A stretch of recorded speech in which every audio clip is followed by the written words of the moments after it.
নিষিদ্ধ ঘোষিত সংগঠন ছাত্রলীগ সহ আওয়ামী লীগের বিভিন্ন অঙ্গ সংগঠন ১৩ নভেম্বর রাজধানী ঢাকায় লকডাউন কর্মসূচি ঘোষণা করেছে। এই কর্মসূচি সফল করতে গত ৮ নভেম্বর থেকে শুরু করে ১২ নভেম্বর পর্যন্ত টানা ৫ দিন সহিংস তৎপরতা চালিয়ে যাচ্ছে দলটির নেতাকর্মীরা। এরই ধারাবাহিকতায় মঙ্গলবার গভীর রাতে ঢাকা বিশ্ববিদ্যালয়ের অন্তত ৫টি গুরুত্বপূর্ণ ভবনের ফটকে তালা ঝুলিয়ে দিয়েছে ছাত্রলীগের নেতাকর্মীরা। বিশ্ববিদ্যালয় সূত্রে জানা গেছে, তালা লাগানোর ঘটনাগুলো ঘটেছে চারুকলা অনুষদ, শিক্ষা ও গবেষণা ইনস্টিটিউট, পুষ্টি ও খাদ্য বিজ্ঞান ইনস্টিটিউট ও কার্জন হল গেট এবং বিজ্ঞান ভবনে। ঢাকা বিশ্ববিদ্যালয় শাখা নিষিদ্ধ ছাত্রলীগের সভাপতি মাজহারুল কবির স্বয়ন ফেসবুকে এসব স্থাপনা তালাবদ্ধ ছবিসহ একটি পোস্টে লেখেন, ১৩ তারিখ সারাদিন লকডাউন সফল করুন।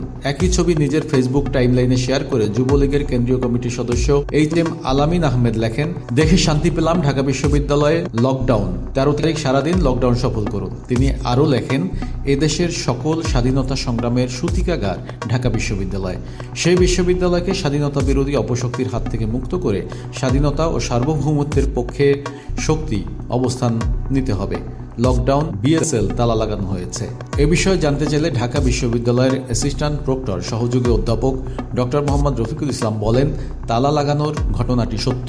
সকালে আমরা তালাগুলো খুলে ফেলেছি।